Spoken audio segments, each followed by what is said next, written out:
तोता सनी और तितली लूना की रहस्यमयी रात की जंगल यात्रा। तोता सनी और तितली लूना ने जंगल की रहस्यमयी रात की दुनिया को खोजने का निश्चय किया। जैसे ही सूरज ढलने लगा, जंगल एक जादुई रूप में बदल गया।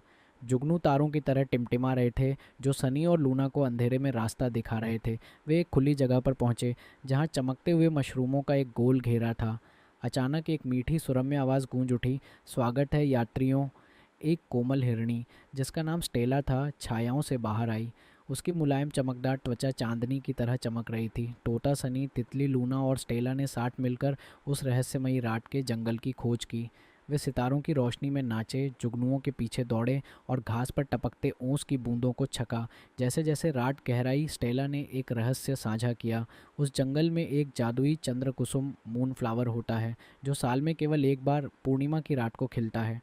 तोता सनी, तितली लूना और स्टेला ने वादा किया कि वे उस चंद्रकुसुम को खोज निकालेंगे, और इस तरह उनकी रात की जादुई यात्राएं जारी रहीं। जादू, आश्चर्य और खोज की रोमांचक भावना से भरी हुई।